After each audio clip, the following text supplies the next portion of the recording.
Sir, ready na po ang milyong-milyong regalo bilang dowry. Aalis na po tayo para dagdagan pa ang handa para kay Bunso. Opo.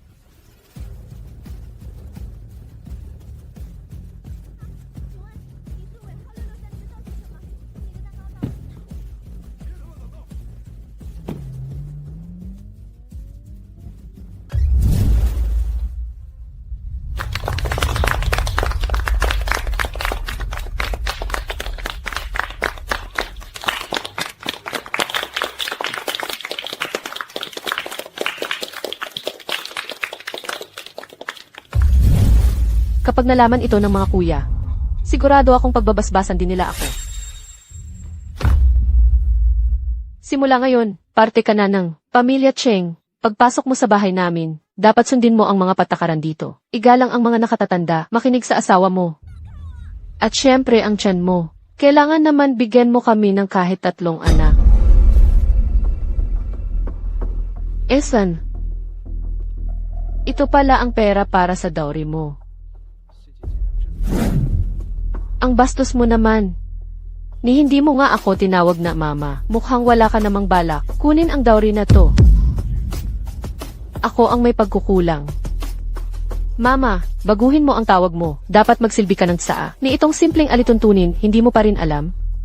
Ano ba? Kailangan na bang simulan? Agad ang mga patakaran? Kasal nga ay hindi pa nga nangyayari. Walang manners. Talagang kung anong uri ng tao, ganoon din klase ng kaibigan. Walang kaalaman sa tamang asal. Patawa lang lahat. Ma, kita nyo, wala ring tsaa dito sa harap. Pagkatapos ng kasal, ako na mismo ang magtitimpla at maghahain sa inyo. Ayos lang ba yun? Walang tsaa. Kung walang tsaa, lumuhod ka na lang at sabayan mo. Grabe naman kayo, sobra na yata yan. Siyaw, huwag ka magpadala. Halatang harap-harapan kang. Hinihiya sa dami ng tao dito. Araw na dapat masaya. Huwag na nating palalain. Kaya kong tiisin o kailang sa akin.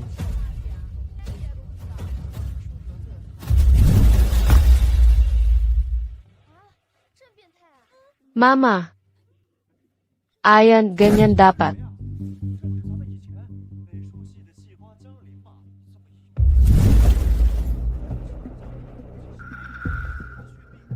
Mama, dati usapan natin. 60,000 piso ang dowry. Bakit 600 lang ito?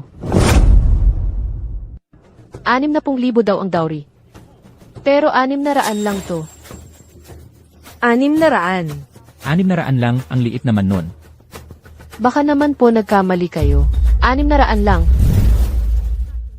May balak ka bang mag-asawa na ganyan lang kaliit? Gusto mo pa siyang pag-anakihin ng 3? Ano to, abuloy? Maski ang ambag ko mas malaki pa sa 600. Ano bang pakialam mo? 600 man o 60,000. Pagpasok mo sa Cheng family. Pera na iyan ng Cheng family. Palamuti na lang yan. Hindi pa nga kayo kasal. Nag-uumpisa ka ng humingi ng pera. Ano, ganyang klaseng asawa? Hindi ka ba nahihiya? Noong nag-exam si Cheng Ming, gigising ng madaling araw si Yi para magtinda. Ngayon, ni kasal nyo. Hindi nyo maibigay ang 60,000. Nakakahiya naman. Pambihira. 600 lang ang dowry. Kuripot naman yan. Nga, bastos namang gawain ito. Problema namin to, huwag kayong makialam. Ikaw, kanina ko pa napapansin. Kailangan mo ba talaga akong pahiya sa harap ng lahat? Cheng Ming, hindi ko na iniisip ang iba. Gusto ko lang malaman mula sa'yo. Yang 600. Sa'yo ba talaga galing yun? Ako. Yi. Maliit na bagay lang to, huwag mong palakihin. Kung ayaw mo, huwag na natin ituloy. Simbolo ng paggalang ng pamilya nyo ang dowry. Tapos ganito lang kababa ang ibinigay. Ang mama ko, binuhos lahat para sa kasal natin. Ewan ko ba, maliit na bagay lang, hindi mo man lang kayang intindihin. Kaya, maski ikaw. Pakiramdam mo, ito lang ang halaga ko, 600. Yi, may trabaho na ako. Pangako, kapag naging maganda ang takbo ng buhay ko, pauwiin kita at pakakasalan ng bonggang-bongga. Ibibigay ko sa'yo lahat, ng pinakamaganda sa mundo.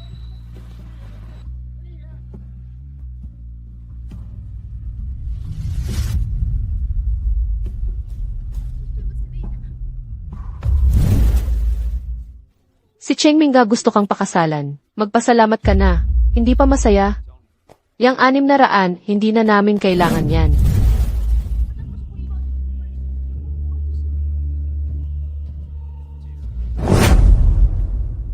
Hindi ko na kailangan yung 600 na dowry. Ikaw talaga. Ang kapal ng mukha mo. Talaga bang gusto mong ipahiya ang Cheng family sa harap ng lahat ng tao? Dalian mo, pulutin mo yan at humingi ka ng tawad.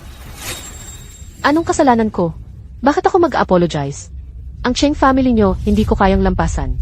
Isa ka lang naman tindera sa night market na naghihirap. Pero ang anak ko, master's degree holder. Bata pa lang. Manager na sa Hengyuan Group. Manager na sa Hengyuan Group. Manager na sa Hengyuan Group. Malayo ang mararating. Hindi ka bagay sa kanya. Kung wala si Inamin, may Chengming ba kayo ngayon? Ngayon pa kayo namimili. Dati pa dapat. Tama na. Nui araw natin ngayon, bakit kinakailangan makipagsabayan ka pa sa mama ko? Maski kayo ang hindi tumupad. Si para lang ipinagtanggol ang karapatan niya. Ano bang naging kasalanan niya? Chengming. Maski anong bagay, kaya kong magparaya. Pero sa isyong ito, hindi ako magpapatalo.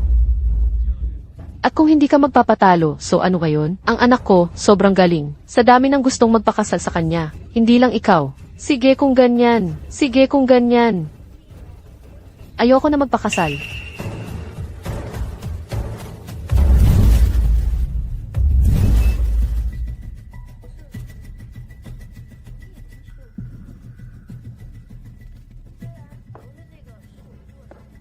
Sa itsura mong yan, hindi ka bagay kay Chengming.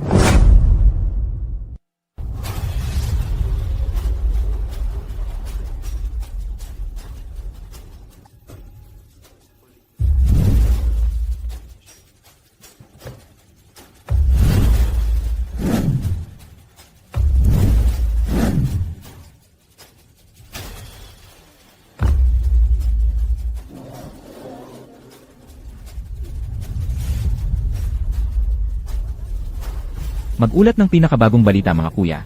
Ang Fayant ng unang dalaga, handa lang siyang magbigay ng 600 pesos na pamamanhikan at nagbabalak pang umatras sa kasal. Pati kapatid ko si Musifeng, siya pa nagawa niyang apihin. Mukhang gusto na talagang tapusin ng lalaking yon ang buhay niya. Oy, wag kang masyadong magpadala sa galit. Sige, gawin mo na. Opo.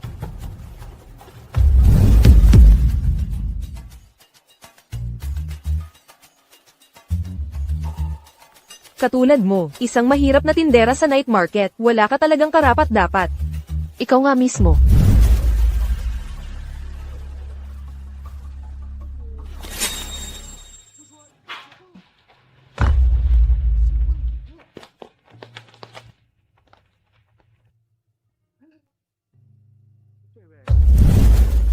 Siya ang anak na panganay ng pamilya Song Yue. Kung sinong lalaki ang makakapagpakasal sa kanya, talagang parang umangat na ang buhay niya. Magiging sobrang matagumpay. Wala kang angkan, wala kang koneksyon. Sa tulad mong ganyang background. Hindi mo matutulungan si Cheng Ming kahit kailan. Pero ako, kaya kong suportahan siya sa negosyo. Pati dalhin sa kanya ang daan-daang milyong order ng Mu Group. Ako lang ang karapat-dapat na tumabi sa kanya. Sa totoo lang ako. Ikaw, inutil. Basura ka ng lipunan.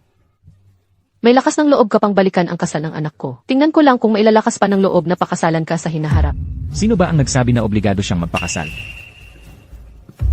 Ang panganay na dalaga ng pamilya mo, maraming lalaki ang gustong maging kabiyak niya.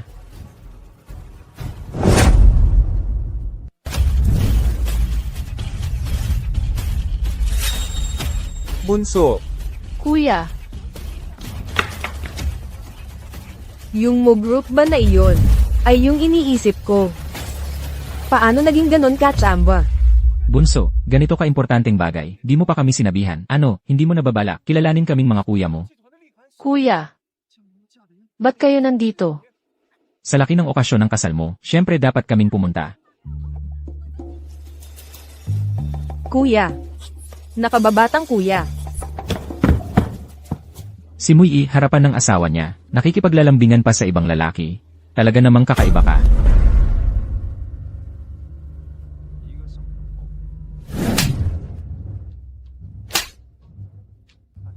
Kung di pa kami pumunta, di ko malalaman na ang nambubuli sa kapatid ko. E ikaw pa palang hayop ka. Sino ang tinatawag mong hayop? Ikaw. Mui. Akala ko talaga, tapat at loyal ka sa Cheng Ming naming pamilya. Yun pala, Patagong may relasyon ka pa sa mga lalaking wild. Grabe, wala kang hiya. Tama. Anong klaseng tunay na kuya ka ba? Parang mas bagay pa bilang malapit na kaibigan na lalaki. Anong pinagsasasabi mo dyan? Kuya ko siya. Ayos, Muyi. Tandaan mo to. Ngayon, hindi ikaw ang ayaw magpakasal. Ako ang ayaw sa'yo. Kahit sino ka pa, di ka bagay para pakasalan ng bunso namin.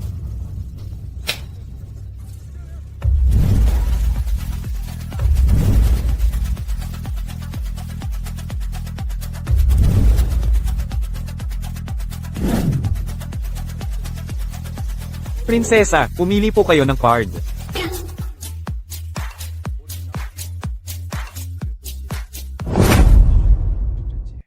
Prinsesa, paki-flip na ng card.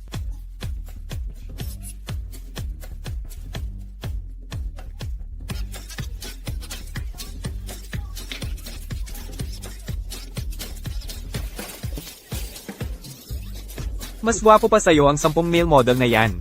Mas bet pa katawan nila kesa sa'yo. Mas mataas pa ang pinag-aralan nila kaysa sa'yo. Kung sino gusto ng bunso kong kapatid, siya bahala pumili. Kuya, tingin mo ba malayo pa mararating ni Lausan sa showbiz na to? Grabe, astig talaga. Sobrang kalokohan naman to. Yung itsura at katawan na yan. Yii, totoo bang mga kapatid mo talaga yung mga yan? Totoo ngang mga male model ang mga to. Di ba? Ako rin naman, di sure. Muyi, ano na naman bang trip mo? Hindi ka ba makaintindi ng normal na salita? Ang gusto lang sabihin ng kuya ko. Na pag-iiwanan ka pa ng mga male model. Muyi. Feeling mo ba talaga na sa pagkuha mo ng extra, ikaw na ang may hawak ng alas? Muyi, hindi ko inakala na babagsak ka ng ganito. Kahit kumuha ka pa ng 10 male model, so kapag nakuha ko ang billion order ng Mu Group, ako na magiging executive ng Henyuan Group. Pag nangyari iyon, malayo mararating ko. Huwag kang magmadali na magsisi kapag wala ako. Henyuan Group, isa yon sa top 10 companies dito sa South City. Si Cheng Ming, bata pa lang, executive level na agad siya, malayo rin mararating niya. Henyuan Group, hindi ko nga narinig yung company na yan. President, sila ba yung gusto lagi makipag-collab sa tin? Pero dahil kulang experience, na-reject natin. Sinabi mong makukuha mo ang order ng Mu Group. Tama. Muyi. Kung luluhod ka ngayon at humingi ng tawad, palalampasin ko na lahat ng ginawa mo noon. Punyeta ka kaya. Sa pagiging cute mong yan, feeling mo ba karapat-dapat ka?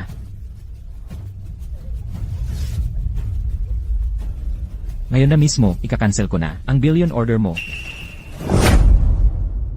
Ngayon na mismo, ika-cancel ko na ang billion order mo. Sino ba talaga siya? Bakit ang laki ng power niya sa Mu Group? Baka siya na talaga ang president ng Mu Group. Feeling mo sino ka ba? Yan Mu Group order. Ikaw lang ang magdi-decide kung ika-cancel.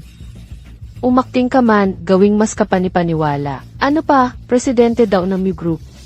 Feeling ko nga, si Muyi lang naman ang kumuha ng mga extra.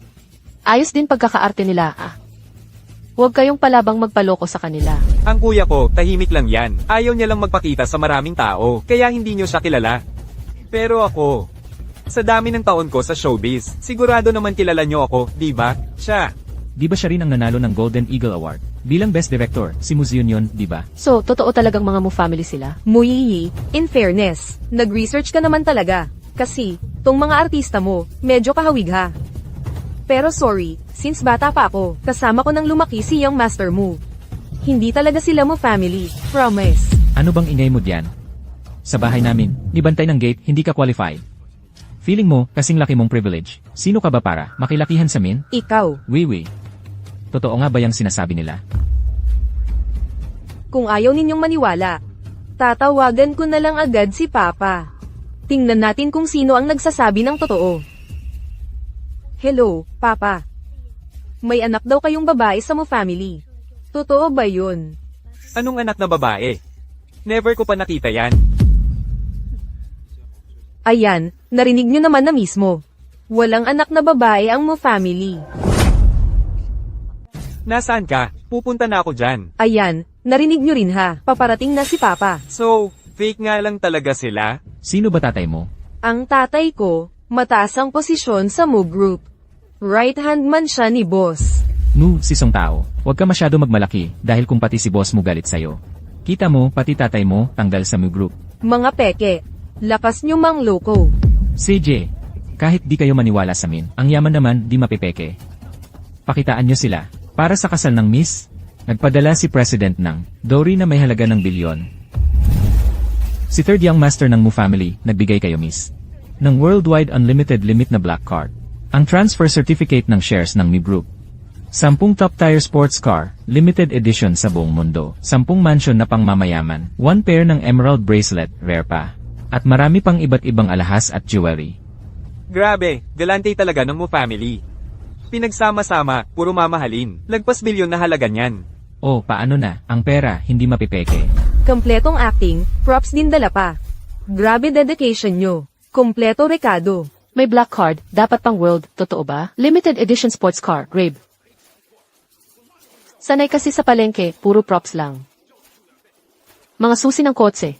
Bagong labas siguro, ano? Ako, Feeling ko, hihintayin pa kayong mapahiya bago tumigil.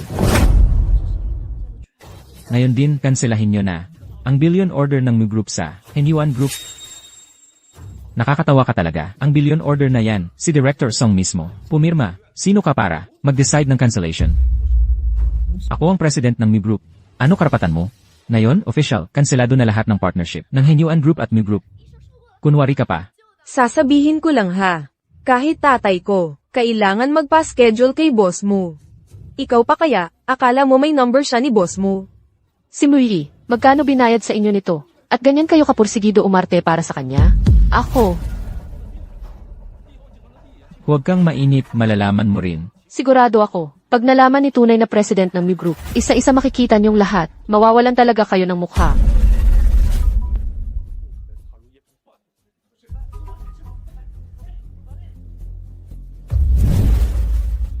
Ano? Kinansela ng Mu Group ang partnership natin. Wei, anong nangyari? Oh, kayo natatakot ka na, no? Kuya Chengming, huwag kang mag-alala, baka may misunderstanding lang. Malapit na dumating si Papa. Huwag kang masyadong kampante. Pagdating ng daddy-in-law ko, kahit kailan. Madaling patalsikin, kayong mga langgam dito. Dito lang ako, gusto ko makita. Sino nga ba pwedeng patalsik sa amin? Oh, male model. Bakit nakatayo ka lang dyan? Hanapan mo ng upuan ang bunso kong kapatid.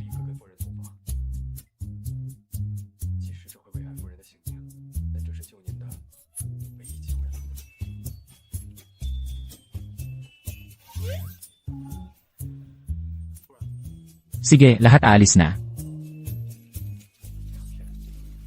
Hintayin mong dumating ang tatay ko. Ilalantad ko ang tunay na mukha nyo. Pagdating ng oras, isa-isa kayong lahat, luluhod sa harap ko, hihingi ng tawad, magmamakaawa. Nui.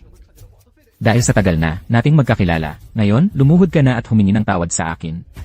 Malay mo, baka mamaya, bigyan pa kita ng kunting dignidad. Pero kung hindi, pagdating ni Emerson mamaya, baka hindi ka na makalabas dito.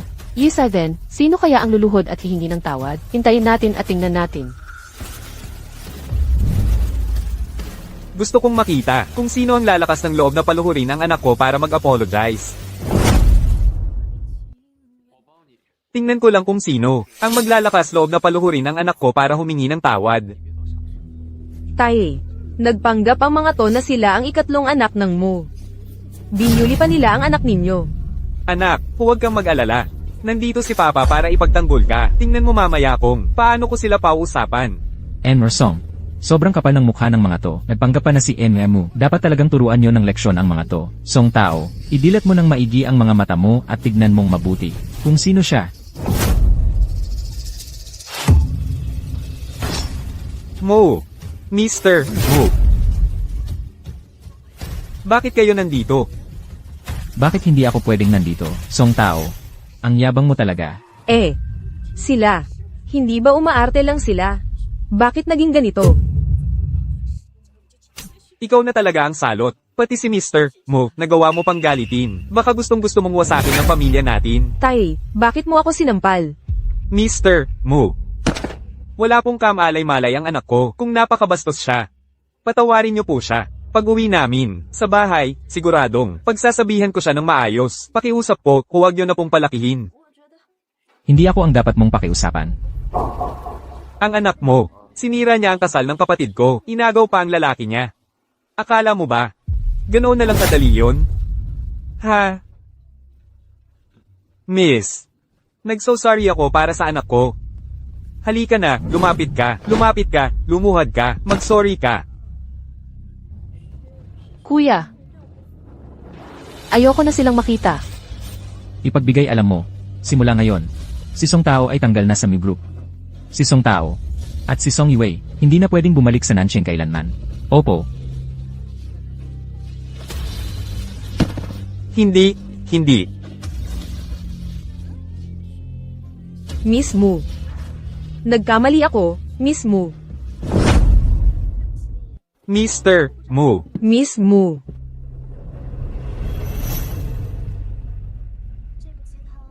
Yi. Nagka-misunderstanding lang naman kanina. Matagal na tayong magkaibigan. Mahal pa rin talaga kita.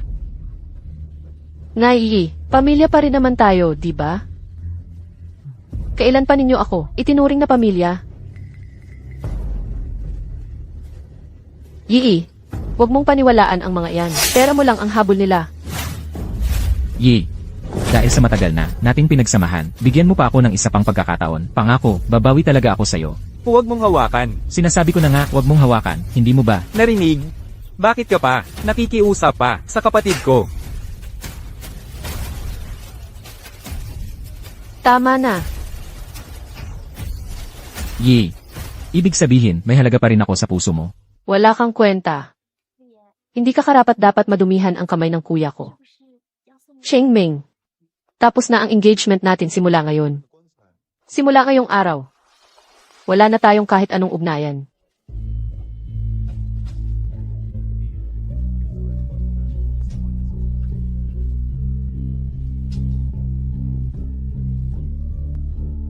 Yi. Yi, huwag mo naman akong gawin na ganito. Yi, nakalimutan mo na ba lahat ng taon ng pagmamahalan natin? Ipaalam sa lahat ng kumpanya sa Nancheng, ibaban si Chen Ming sa buong industriya. Opo.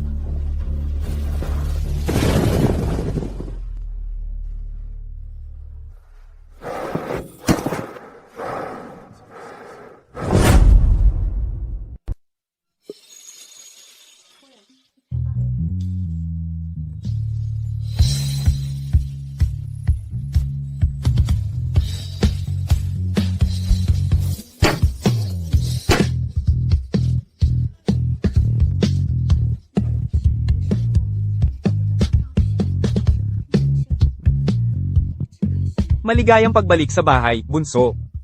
Maligayang pag-uwi. Bunso, may inihanda akong regalo para sa'yo, Bunso. Tingnan mo kung magugustuhan mo.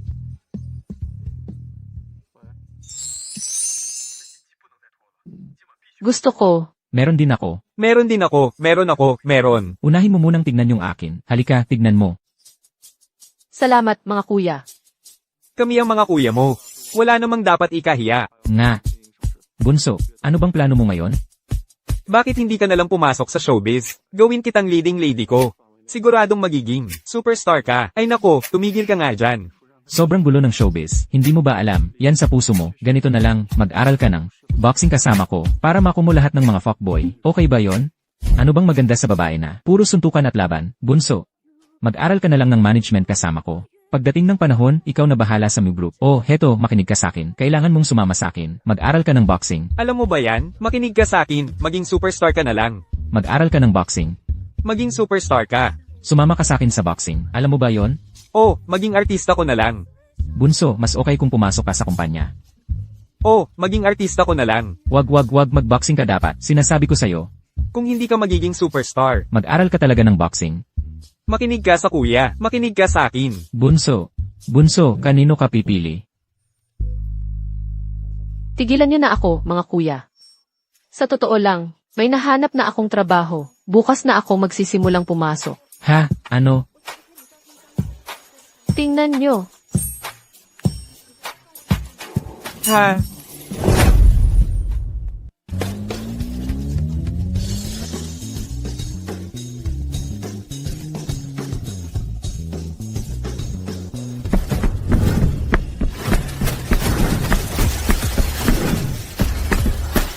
Senyorita.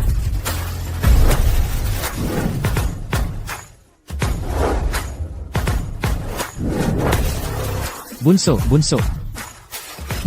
Bunso. Kami na ang maghahatid sa'yo sa kumpanya, ha? Oo nga. Eh kasi naman, nagmumotor ka lang. Ang delikado kaya ng lumamong e-bike. Hindi pwede.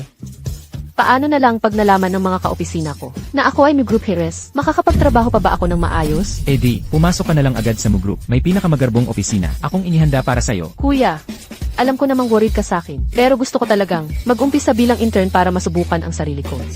Pabayaan niyo na akong subukan, please. CJ, pero tandaan mo, mag-ingat ka palagi. Kung may kailangan ka, sabihin mo agad sa amin.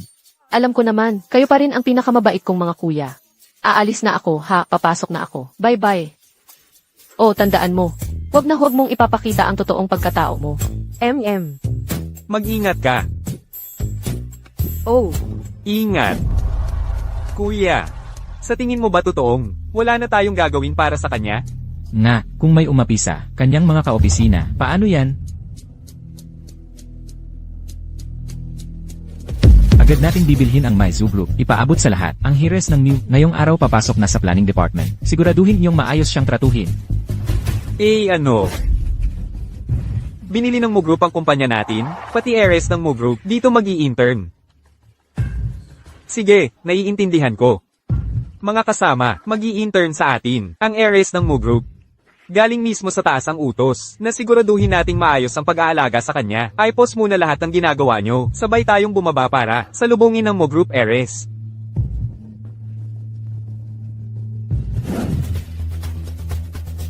Kayong dalawa, dapat ay makipagkaibigan. Kayo sa heiress ng pamilya mo, promotion at dagdag sahod, malapit na.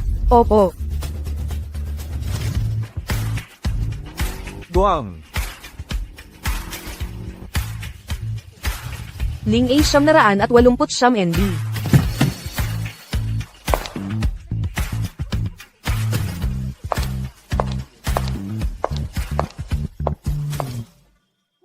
Magandang araw po. Ako po yung bagong intern na. Papasok simula ngayon. Muzu.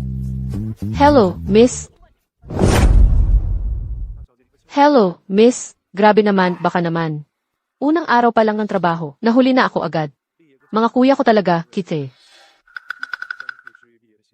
Ano bang meron dito? Mismo, ako yung manager ng planning department dito. Ako si Yang Jia. Alam ko na po na kayo ang heiress ng pamilya mo. Ano daw? Inaakala ba nilang ako yung heiress ng Mo family? Kung magagamit ko ang identity na to, baka mapabilis akong maging regular. Oo, ako nga, ako si Seniorita Mo. Pero, dahil nahuli nyo na ang pagkatao ko, wala nang dahilan para ilihim pa. Simula ngayon magkakatrabaho na tayo. Tawagin nyo na lang akong Muzu. Sinasabi mong, ikaw ang hires ng Mu family. Eh ikaw nga, nagmomotor ka lang. Wala ka pang ang karapatang magsalita dito. Tabi ka nga dyan. Oo nga. Tingnan mo naman si senyorita mo, yung bag, yung damit, tapos patingnan mo sarili mo. Mukha kang mahirap. Ako, Si mismo nga, Maserati ang service pagpasok. Oh, ikaw nga, nagmomotor lang. Pati ba naman identity ni mismo, pinagdududahan mo pa, wala ka talagang pakiramdam. itong plate number ng Maserati. Parang napakapamilyar. Shit na, tama na nga yan, sobra na, ang init. Ng araw. Heiress ng Mo family. Tere po, pasok tayo sa loob. Ako talaga ang tunay na hires ng Mu family. Pero bakit sila nagkamali ng tao? Ayos na rin to. Mas maganda para sa experience ko.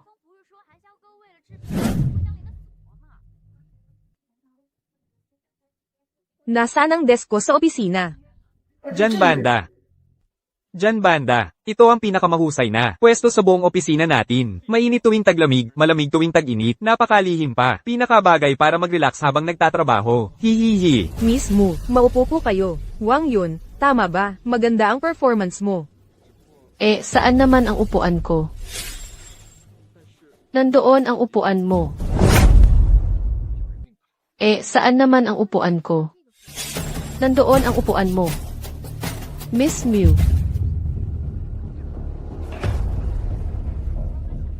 Sige na nga, 8 oras lang naman to. Nandito ako para magtrabaho, hindi para mag-enjoy lang. Kayong dalawa, siguraduhin nyo na maayos ang pag-aasikaso nyo kay mismo. Walang puwang na maging hindi komportable siya kahit kaunti. Naintindihan nyo ba? Opo, opo. Miss Mew, Matagal kang nabilad sa labas kanina. Siguradong uhaw ka na. Kukuha ako ng tubig para sa'yo. Ay, teka, sanay akong uminom ng iced americano. Pakiusap, si bagong dating na lang ang kukuha para sa akin.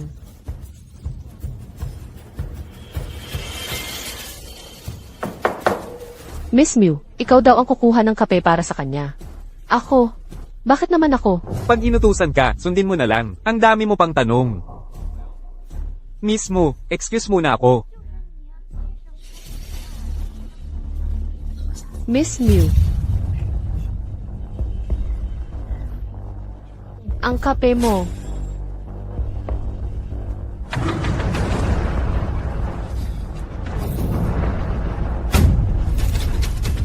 Ang init naman nito. Gusto mo ba akong paso? Ay grabe. Ang dami mo namang reklamo. Bakit hindi ikaw ang kumuha? Nandito ako para magtrabaho, hindi para mag-utusan. Mismo ang nag-utos na kumuha ka ng kape. Bakit ba? Pareho lang kayo ng posisyon bilang intern. Bakit siya? Pwedeng mag-utos. Eh kasi siya si Moyiyi, anak ng may-ari ng Mo Group. Ikaw, ano bang pinagmamalaki mo? Pumunta ka na at palitan. Mo yan para kay Miss Mo. Ah, Moyiyi, ginawa mo talaga ito ng sadya, ano? Moyiyi, sinadya mo talaga to, no? Mui, ni hindi mo magawa ng tama ang ganitong kaliit na bagay. Paano ka magiging intern? Eh siya naman ang biglang tumayo. Nagrereklamo ka pa. Tingnan mo ang ginawa mo. Sa palda ni mismo, matinding sira ang nangyari. Kayang-kaya mo ba yan bayaran? Ang suot kong ta, YSI brand na haute couture. Mahigit ilang milyon ang isa. Paano mo yan babayaran? Sese ang brand ng suot mo. Itong suot ko ngayon, personal na in-order ng kuya ko, si Mo, CEO ng Mo Group. Galing pa sa ibang bansa para sa akin. Kahit ibenta ka pa, hindi mo kayang bayaran. Hindi naman authentic ang suot mo. Peke yan. Anong pinagsasabi mo dyan? Anak yan ng Mo family. Hindi magdadamit ng peke. Oo nga. Sino ka ba para malaman agad kung totoo o peke? Dahil ang haute couture na. Ito, isa lang ang meron sa buong mundo. At ang isa pa, nasa closet ko ngayon. Ha, ikaw. Haute couture daw. Nagmumotor ka lang papasok. Sino maniniwala? Tigilan mo na yung ukay-ukay mong damit at huwag mong ikumpara sa haute couture ko. Sige, sasabihin ko sa'yo. Ang haute couture na ito, ang tela nito ay pinakamataas na klase ng silk satin. Kapag sinunog mo, nagiging puting pulbos, hindi itim. Kung matapang ka, gupitin mo ng isang piraso at subukan mo. Ano ka ba? Biro ba yan? Kapag ginupit, hindi ko na maisusuot. Alam ko na, gusto mo lang. Sirain ang damit ko. Para hindi mo nabayaran, tama ba? Ikaw pa naman ang Mo family princess. Hindi ka ba talaga makapagbitaw ng isa lang na haute couture? Dahil kakaumpisa lang, nating lahat ngayong araw, ayoko na makipagdiskusyon pa sa'yo. Napakabait ni Miss Mo. Ayaw niyang pag-awayan ang mga tulad mong ordinaryong empleyado. Tama na, magpasalamat ka na kay Miss Mo. Eh siya naman ang nagsuot ng peke. Bakit ako magsusorry? Bakit ang ingay? Oras ng trabaho to. Supervisor, si Moyiyi po, nadumihan niya ang palda ni mismo at sinabi pa niyang peke daw yung palda niya. Mataas ang antas ni Miss Mo. Hindi siya magsusuot ng peke. Baka nagkamali ka lang. Mag-apologize ka na. Naalala ko pala, may CX store dito sa syudad natin. Direct branch pa. Pwede namang si Miss Mo na mismo ang magdala sa amin doon para ma-check kung totoo yung damit niya. Sakto rin, malapit na ang anniversary ng company.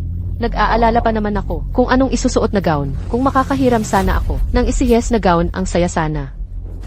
Ang ganda nga ng imagination mo. Sa YSI, hindi nagpapahiram ng gown kahit kailan. At ang alam ko, exclusive lang para sa members yun. Paano tayo makakapasok? Madali lang yan. Mo family ang isa sa pinakamayamang pamilya dito. Si Miss Mew, imposible namang hindi tayo makapasok dahil sa kanya, di ba? Yan nga. Yan nga. Ngayon, oras pa ng trabaho. Baka hindi tama na lumabas. Tayo ng basta-basta. Yang supervisor, ano sa tingin mo? Kung makachamba. Tayo ng custom-made suit para sa anniversary party. Malaking impresyon na yun. 2 oras na, lang bago uwian. Tamang-tama may 2 bagong empleyado. Bakit hindi tayo mag-team building saglit? Ah, Miss Mew, ikaw na sana ang magdala sa akin para makita ko ang store. Ha? Sige. Since sinabi ni Supervisor Yang, ako na mismo ang magdadala sa inyo, para makakita kayo ng kakaiba.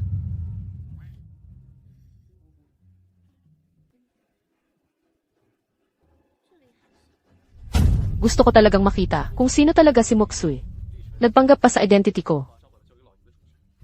Sinabihan ko na ang driver, sandali na lang, sasanduan tayo gamit ang Rolls Royce. Ang saya, simula bata ako, hindi pa ako nakakasakay ng Rolls Royce. Ilan lang ang pwedeng sumakay, ikaw naman, sumakay ka na lang sa paborito mong electric bike papunta roon.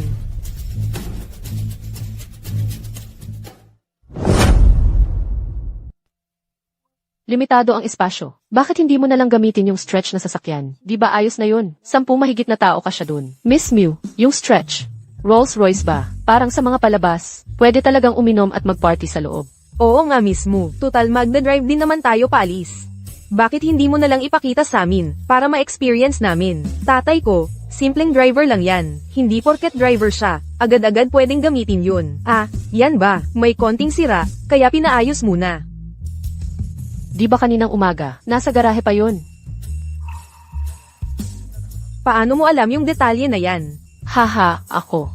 Hulaan lang. Ayan na, sakay na kayo. A5, ta 5, ta A.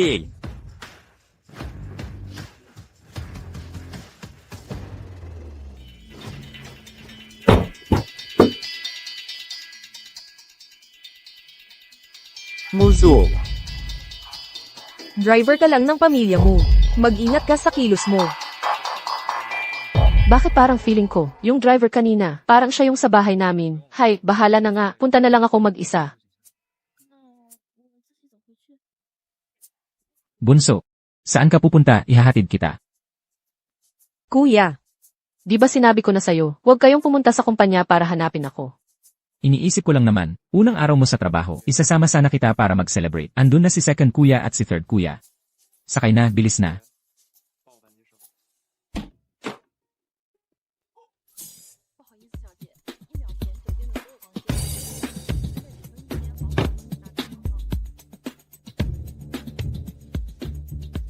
Kuya, ikaw na muna sumama kay second kuya at third kuya. May konting gagawin pa ako kasama mga office mate ko. CJ,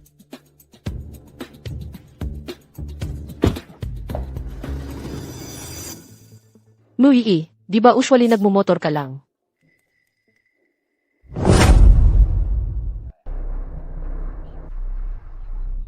Naubusan ng baterya motor ko. Kaya nag-book na lang ako ng car service online. anong kakornihan yan? Online car booking lang ba naman? Luxury car na agad. Siguro, swerte ko lang. Sabi ko na nga ba tara na. Tingnan natin kung paano ka magmamagaling mamaya. Sinasabi ko sa inyo sa bahay nila, grabe dami ng mga damit na puro bling bling. Pasensya na, hindi kayo pwede pumasok. Anong ibig mong sabihin? Buksan mong mabuti mga mata mo. Mismong anak ng pamilya mo hinarang mo pa. Anak ng pamilya mo, hindi. Pasensya na po. Dito po, members lang ang pinapapasok. Pakipakita po ang inyong black card na pang-member. Aba, kuya, anong problema ng staff nyo? Mismong anak ng Mo family, nagtungo dito. Kailangan pa daw ng black card na pang-member. Pasensya na, yan po ang patakaran namin. Kung lalabanan mo ang anak ng mo family, baka may kalalagyan ka mamaya. Aba, pareho pa tayo ng pangalan ha. Miss Mew, ilabas mo na lang yung black card ng membership mo. Ipakita mo sa kanya. Anong gagawin ko? Wala naman talaga akong black card. Bilis, ilabas mo na lang yung black card para makita naming lahat. Baka naman wala ka talaga, no? Nako. Sino ba nagsabing wala ako? Nakalimutan ko lang dalhin. Sabihin mo na lang yung card number. Pareho rin yun. Ang haba ng card number na yan. Paano ko naman yun maaalala? Imposible yan. Imposible yan. Sa buong lungsod, wala pang 20 tao may black card dito. Yung card number nga, 2 o 3 digit lang. Yan di mo pa maalala. Ano ba alam mo, ang anak ng pamilya mo? Sanay lang na sa bahay naghihintay ng mga damit na bago-bago. Madalas, hindi ginagamit tong black card. Kaya di rin naman minimemorya. Di ba Miss Mew? Tama ka naman. Kadalasan talaga, sila na yung nagdadala ng mga damit sa bahay. Marunong magpanggap. Hintayin mo lang, tatawagan ko. Papadeliver ko yung black card dito. Ni saan nilalagay yung black card? Di ko na maalala. Paano ka pa alam yan? Pumunta ka na sa mo residence ngayon. Kunin mo yung YSI black card. Dalhin mo dito sa store. Gamit ng anak ng amo ko. Hindi ko basta gagalawin yan. Kailangan mo talagang gawin to. Kapag hindi ako nakapasok ngayon dito, mapapahiya ako ng todo. Simpleng bagay lang yan. Ang bagal mo pa. Sige, gets ko na.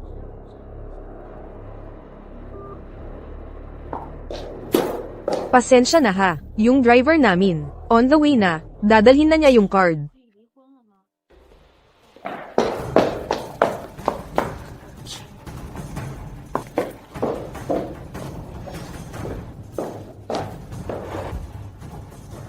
Makakapasok na ba kami ngayon? Oo naman, tuloy po kayo sa loob. Tara na, tara na. HMPH. Wow, Grabe, siyas nga talaga to. Ang ganda. tumingin lang kayo sa paligid, kahit ano. Wow, ang ganda nitong dress na to. Pwede ko bang sukatin? Pasensya na, etong dress na to, custom made para sa kapatid ng boss ng Mo Group. Hindi pwedeng isuot ng iba. Muksu, ibig sabihin, para talaga sa'yo to. Sobrang bait ng kuya mo sa'yo. Sukatin ko nga, pahiram. Pasensya na po, kailangan pang ayusin yung ibang parte ng dress na to. Hindi pa pwede sukatin. Ikaw talaga. Ayos lang. Balang araw. Para rin naman sa akin yan. Parang nakalimutan nyo na kung bakit tayo nandito. Tulungan mo siyang tignan.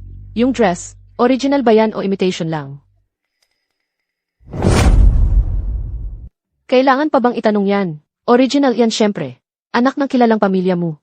Paano magsusuot ng imitation? Baka kasi ikaw, sanay na sanay magsuot niyan. Kaya akala mo lahat, imitation na. Simple lang yan.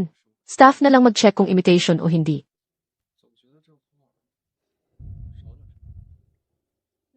Pasensya na po, yang damit mo ay pekeng mamahalin. Ano ba yang sinasabi mo?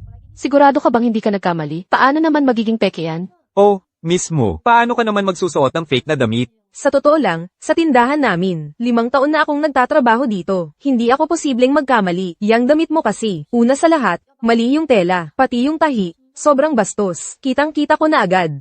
Miss Mew, ano pang masasabi mo ngayon? Nakakatawa naman. Ako pa si mismo. Worth billions ang yaman ko. Magpapakapik pa ba ako? HM, kayo nga dito. Ngayon pa kayo naglakas loob na siran ako. Maniwala kayo o hindi, mapapasara ko ang tindahan nyo. Tama. Siguradong nagkamali lang yan. Baka naman, naloko lang si Miss Mu. Seryoso, nagsasabi lang ako ng totoo. Kahit mismo si Mr. Mo ang pumunta dito, ito din ang sasabihin ko. Gusto mong magreklamo? Sige, magreklamo ka. Oy, ang sanggit naman, nitong staff ninyo. Nabastos mo pa si Miss Mu. Tingnan ko lang kung saan ka dadalhin ang buhay mo. Totoo ba talagang si Miss Mu yan? Hindi pa naman sigurado. Ano ba yung sinasabi mo? Naglalakas loob ka pang pagdudahan. Ang pagkatao ni Miss Mu. Muzuo. Mas maganda siguro, tumawag ka kay Mr. Mo. Ipalis itong bastos na, tindera na to. Sige, tawagan mo na. Oh, edi tatawagan ko. Gusto ko ngang makita kung totoo ba, may number ka nga talaga ng kuya ko.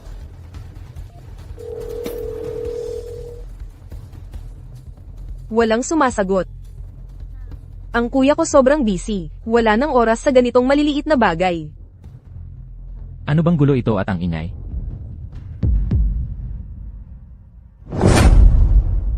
Ano ba yan at ang ingay?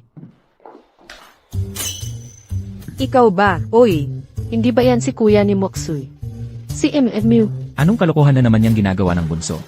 Hello, Mr. Mo. Matagal na kitang hinahangaan. Ako nga po pala si Yang Jia, ng Planning Department ng Aizuo Group. Ikinararangal kitang makilala. MMU, pakitulungan po. Sana si Miss Mu. Itong staff dito, hindi lang siya nanira kay Miss Mu. Napeke daw ang damit niya. Talagang napakabastos pa ng ugali. Ang ganitong klaseng tao, hindi dapat nagtatrabaho sa Mu Group. Miss Mu, magsalita ka naman. Ha? Zif ang kuya. Ako. Peke na. Mr. Mu, yung damit na suot niya ngayon, totoo po, peke siya. Oh, sundin na lang ang patakaran ng kumpanya. Gawin kung ano ang dapat gawin. Ilagay na lang sila sa blacklist. Hindi sila pwedeng pagsilbihan. Bunso, sumama ka muna kay kuya. Muzuo. Muzu, ano ba talagang nangyari? Narinig ko nga, pinakamahal niyong Magkakapatid sa Mu family. Ang bunsong kapatid. Bakit ganyan si kuya mo sa'yo? Bakit kaya? No, bakit hindi na lang niya ako diretsahang pinahiya? Hindi naman daw niya talaga kapatid. Bahala na, mabuti na lang at hindi niya ako inireklamo. Ganito na lang, ang kuya ko ang namamahala ng buong Mu Group, kaya syempre kailangang sundin niya ang patakaran. Isa pa, bilang ako ang panganay na babae sa Mu family. Pag kumalat pa to, mula sa staff na yun, baka masira pa ang pangalan ng Mu Group. Tama ka dyan. Gusto lang talagang protektahan ka ni Mr. Mo. Pero itong damit mo. Itong damit na to sigurado akong pinalitan lang yan, ng isa sa mga kitiwala sa bahay na, may sakit sa kamay. Pag uwi ko, aalamin ko talaga ang totoo, at paparusahan ko ng todo. Uy, nasaan na si Muyi? Eto na, parating na. I choose natin si Bunso. Sa una niyang araw sa trabaho. Congrats, palakpakan naman dyan.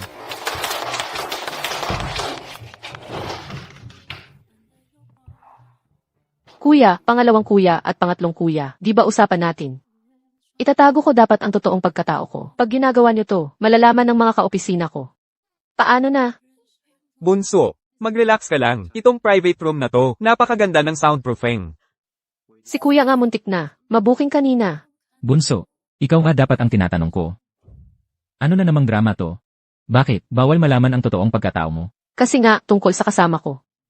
Kanina pa lang at first day ko. May nagpapanggap ng pangalan ko. Ha? Sino rin naman ang lakas ng loob na apihin ang kapatid ko? Oy, tanungin mo muna bago ka magalit. Narinig niya na ba ang pangalang Maksu? Muzu, Hindi pa. Pero Bunso, huwag kang mag-alala. Magpapahanap agad ako. At kailangan ko bang ipaalam sa buong bansa ang totoong pagkatao mo? Tama na. Ayoko naman araw-araw, nakababad sa mata ng lahat. Huwag kayong mag-alala, may paraan ako dyan. Hindi magtatagal, matatapos din siya. Ilang araw na lang, anniversary ng kumpanya. Kailangan naming magbihis ng bongga. Saan ba ako makakahanap ng maganda at kakaya sa event na gown? Tama. Nung nakaraan pa nga, iniisip namin, baka pwede nang humiram sa YSI ng gown. Pero sino ba namang mag-aakala na si Muzu pala? Yung gown sa YSI nung nakaraan, para talaga sa'yo nilikha yun. Grabe, bagay na bagay sa'yo, kaya tiyak ang ganda mo. Ikaw ang standout sa lahat. Siyempre naman, siguradong ikaw ang magiging reyna ng gabi. O siya. Ako na bahala sa mga gown nyo. Marami pa akong bago sa closet. Pumili na lang kayo. Lahat legit. Naku, salamat talaga. Maksu. Wala kang kupas, mo family princess talaga. Ang galante mo talaga, walang anuman.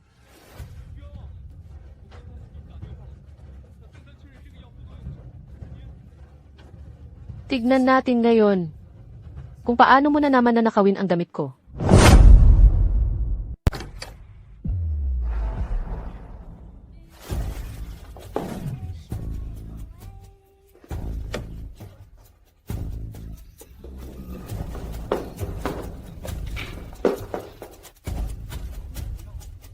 Maksu, bakit ka nandito? Huwag kang maingay, mamaya mahuli tayo. Anong balak mo? Nagnanakaw ka ba ng damit ni Miss? Huwag mo namang gawing pangit pakinggan. Hiniram ko lang. Pag nagamit ko na, ibabalik ko naman. Si Aksu, tama na yan. Itigil mo na yan. Huwag ka na magkunwaring. Anak mayaman sa labas. Kung may silbi lang kayo, hindi ba ako makakabili kahit isang damit lang ng gala? Dapat kayo ang mag-isip ng mali nyo. Hindi yung ako ang sisisihin dito. Pag nahuli ka, makukulong ka talaga. Kung hindi mo sasabihin, hindi ko sasabihin. Sinong makakaalam? Sige na. Pag nagamit ko na, ibabalik ko ito. Ayusin mo yan.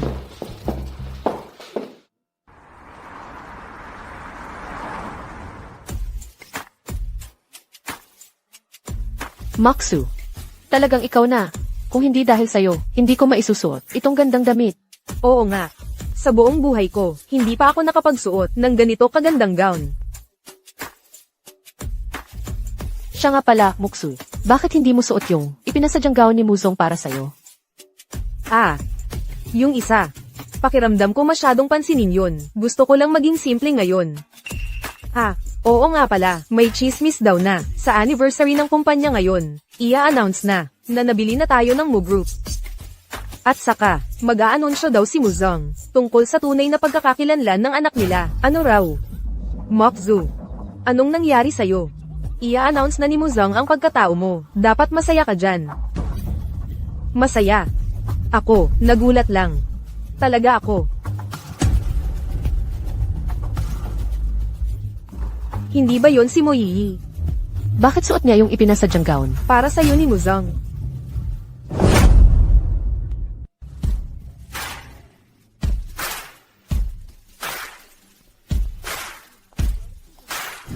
Moyiyi. Bakit mo suot ang damit ni Mokzu? Itong damit na to. Akin naman talaga. Nakakatawa ka. Noong araw na yon sa YSI, nakita naman naming lahat. Sinabi mismo ng sales lady doon, na yung gown na yan, ay para kay Mokzu, pinagawa ni Muzong. Sinabi ng staff, gown na yan ay para sa kapatid ni Muzong. At ako. Ako ang kapatid niya. Hahaha, naku. Ikaw pala ang kapatid ni Muzong. Ako kaya, asawa ng bilyonaryo. Wala kaming alam sa pinagmulan mo. Pero bakit nagmamagaling ka dito? Tama. Yang gown na suot mo, hindi naman original yan, di ba? Saan mo ba yan, Pinekeng, ha? Moyiyi, alam kong naiinggit ka sa akin. Pero, sa ganyang okasyon, kahit anong peke, pasuot mo. Hindi ka naman antig dito, mas mabuti pang umalis ka na lang. Sabi ko na, itong gown na suot ko ay original, eksklusibong ginawa para sa akin. Samantalang yung suot nyo, kung hindi ako nagkakamali, mga lumang modelo yan ilang taon na ang nakalipas. Kung si Moxie nga ang tunay na anak mayaman, bakit naman kayo ang binigyan niya ng laos na damit? Ikaw, anong pinagsasasabi mo? Kahit luman na yang sa amin, mas totoo pa rin yan kaysa peke mo. Tama.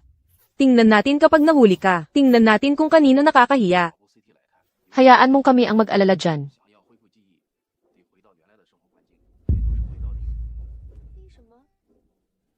Baka nga. Totoo yung suot niya.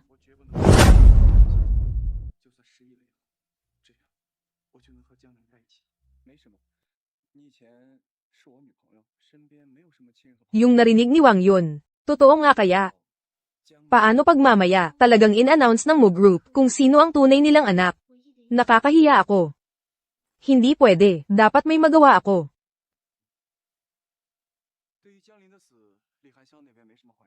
Nasaan na si Moksu? Andito pa lang siya kanina. Nako. Huwag kayong mag-alala. Ia-anunsyo pa lang ang pagkatao niya. Baka nag-aayos lang siya.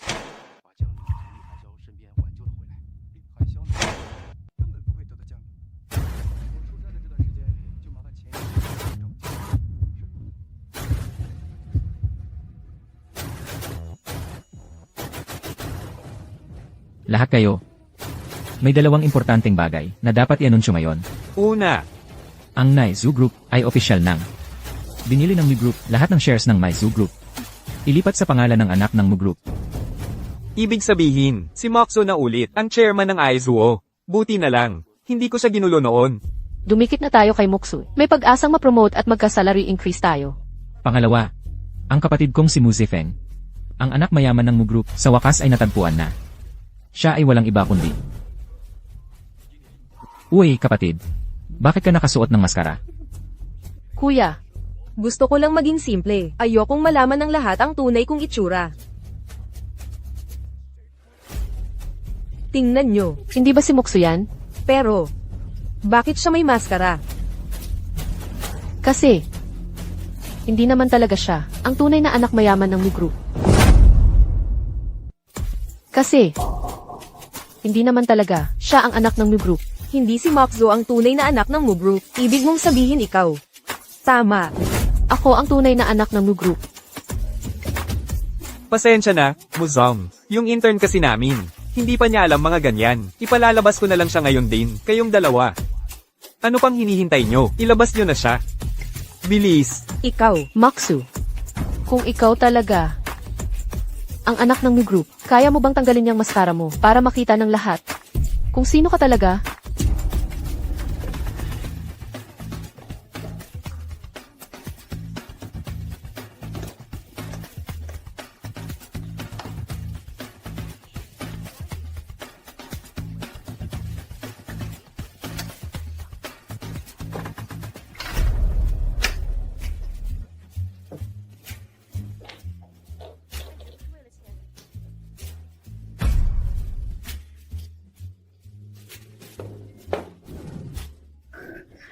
Nako, parang pabor pa sa akin ang tadhana.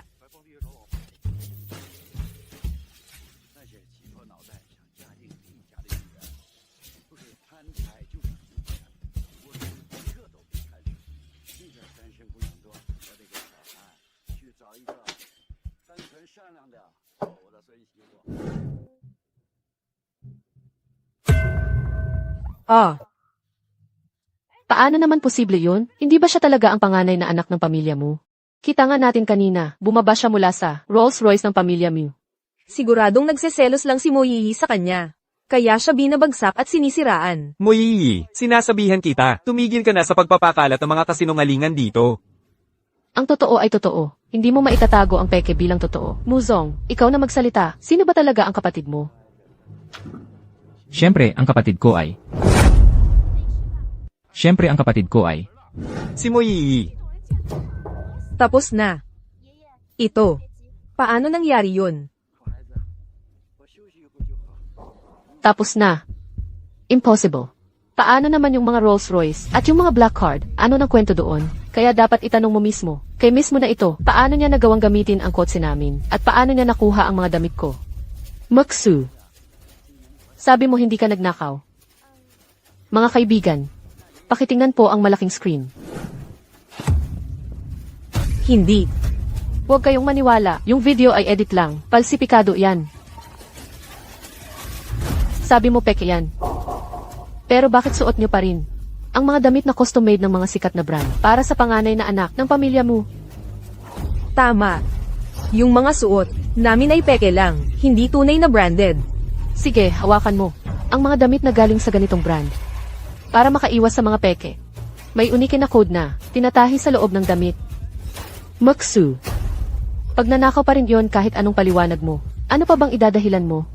Ipasok niyo ang mga tao. Mama, Papa.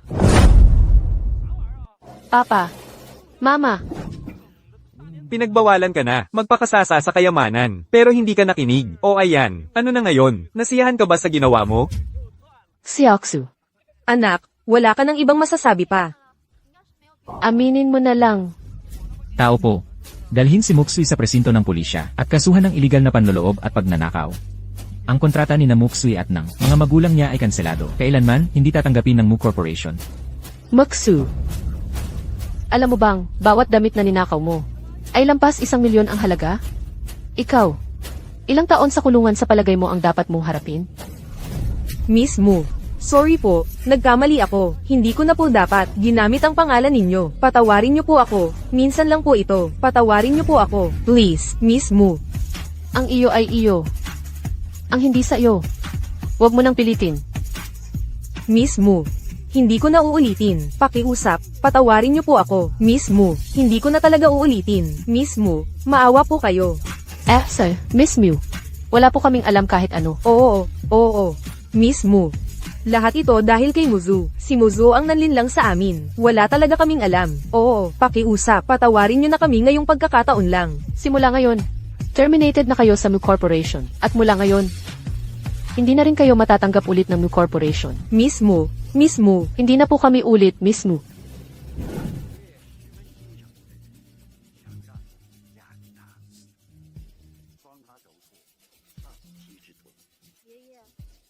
Ipinapahayag kong opisyal. Si Muy Ilang ang totoong kapatid naming lahat. Simula ngayon, kapag may nanakit sa kanya, kakalabanin niyo na mismo ang Mu Corporation. Ikaw ang mananatiling, pinakamamahal naming kapatid na babae.